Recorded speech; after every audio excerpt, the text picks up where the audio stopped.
Hey, what's going on everybody? It's etaprime back here again. Today we're going to be taking an early look at an upcoming handheld known as the KT-R1. Now this is actually one that's been on my radar for a little while, and a lot of people have been talking about this. And earlier this year we did get some leaked images and leaked specs, and since then we really haven't heard much about it until now. So about 2 weeks ago, the developer actually reached out and sent one over.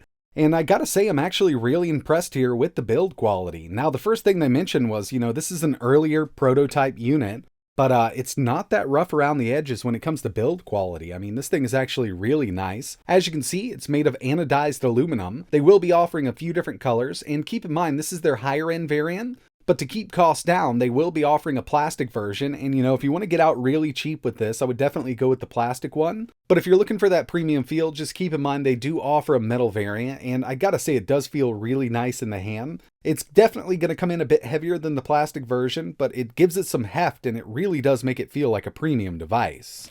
So I've had this in my possession for about a week now, and I've been doing a lot of testing. I personally like to run Launchbox as my main launcher here, or my main front end, but you could always install something else if you want to. It's really up to you, or you could just launch your favorite game standalone. But basically, what we've got here is an Android 12 powered handheld with a 3:2 aspect ratio display. Now, it might sound a little odd to some people, and at first, I was a bit skeptical about the aspect ratio here, but after testing out some of my favorite retro games that use a 4:3 aspect ratio display, they actually scale very nicely. And one thing that scales almost 100% perfectly on this are GBA games. I'll give you a quick look here. We've got Sonic Advance 3, and as you can see, we're using the same aspect ratio as a Game Boy Advance, so that scaling is perfect on this display. These games look absolutely amazing on the display they chose to use, and we've got plenty of power here to run GBA. In fact, we've actually got enough power here to play Gamecube games and PS2 games. Now, we're not going to be able to cover the whole catalog between PS2 and Gamecube or Wii, but there's still a lot of games that are going to run at full speed on this device. And that's because the KT-R1 is powered by a MediaTek Helio G99, also known as the MT6789. You can pick this up in a couple different storage and RAM variants, from 4 gigs all the way up to 8, but all of them are going to be using LPDDR4. 64 gigabytes of internal storage up to 256, but all of them do support micro SD card storage. We've also got AC Wi-Fi, Bluetooth 5.2, and on the highest end model, it will support 4G. Now, like I mentioned, we've got that 3:2 aspect ratio display, and it's coming in at 4.5 inches with a resolution of 1620 by 1080. It's an IPS LCD touchscreen that actually looks really nice.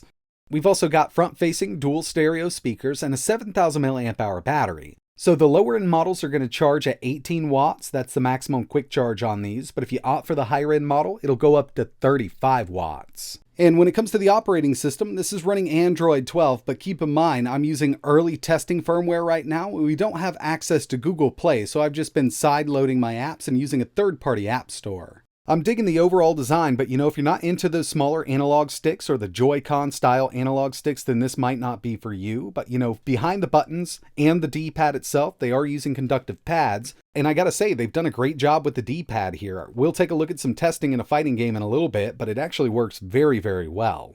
Up top here, we do have our triggers and our shoulder buttons, and this is very similar to some of the other handhelds that we've seen on the market in 2021 and 2022.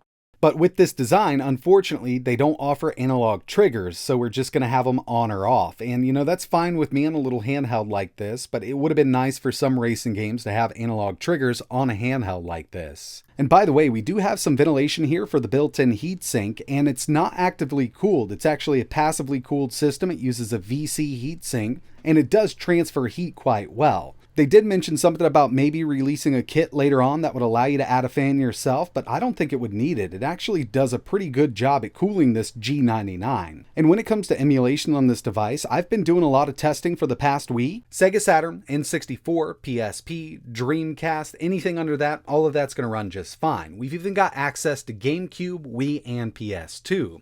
But I have to mention it again, it's not going to run the full library of PS2, Gamecube, and Wii. We do have more power than something like the Retroid Pocket 3 Plus, but this isn't on par with something like the Snapdragon 888. I mean, these are getting closer, and in a year or so, we're going to get some super powerful handhelds. But right now, this is putting out some really good performance for what we have here.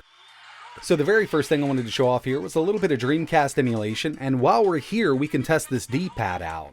I really do like the feel of it. We've got a little bit of play here. It's not a loose D-pad at all, and it's definitely not too tight. I really do like the way they've got this set up, and it is using a conductive pad underneath. We're not working with micro switches or anything like that. Great feedback here, and you can definitely pull off your favorite special moves in fighting games, and you know if you needed a D-pad for a platformer, it's going to be as accurate as anything else on the market right now.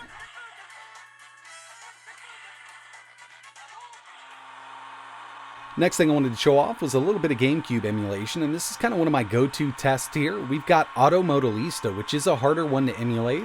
We're at the native resolution, Vulkan back in, and this is running at 60. I mean, there are a few hiccups every once in a while, dipping down there to the high 50s, but overall, I kind of wasn't expecting it to be able to run this game at full speed. Actually, pretty nice.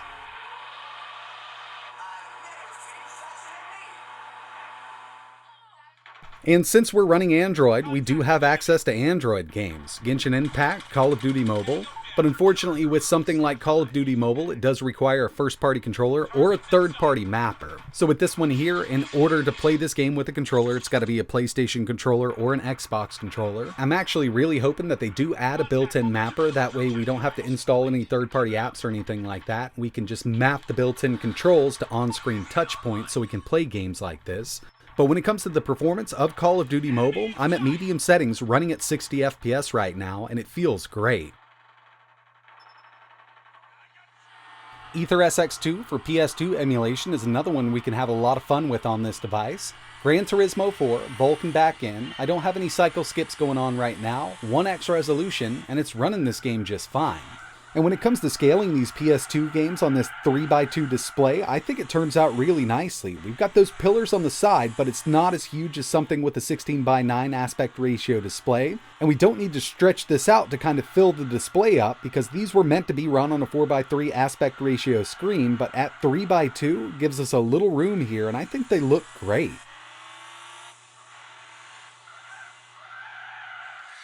And so far, I've tested about 8 different PS2 games. It's a bit hit or miss with the harder to emulate stuff, but even something like God of War 2 actually runs pretty decently. 1x, Vulkan back in, and as you can see, it's really close to just sticking at a stable 60 FPS.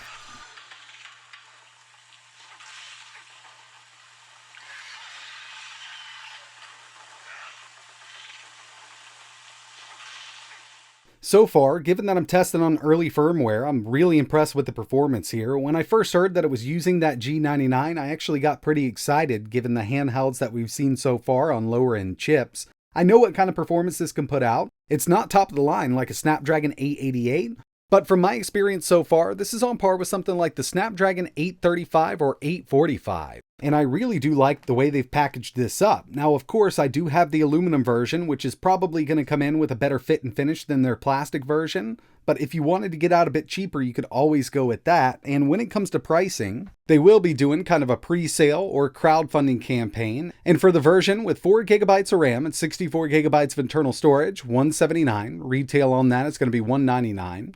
6GB of RAM, 128GB of storage, $209. $229 retail, and for their highest end model with 8 gigs of RAM and 256 gigabytes of storage, $239 or $260 when it goes retail. So far, I've been having a lot of fun with the KT-R1, and when it comes to battery life, I've been getting around 7 hours out of this thing with the screen brightness at 75%, and that's running 3D games, so I'd say with 2D stuff, we could stretch this to around 9 hours.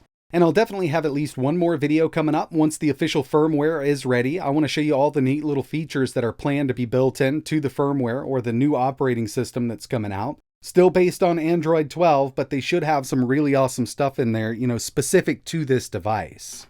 But that's going to wrap it up for this first look at the KT-R1. If there's anything else you want to see running on this as soon as we get the latest firmware, let me know in the comments below. And I'd also like to know your thoughts on this device. Is the price too high? Is the price right? Is this something you'd be interested in? And I will be leaving some links in the description in case you want to learn more about this or maybe pick one up. But that's going to wrap it up for this one. And like always, thanks for watching.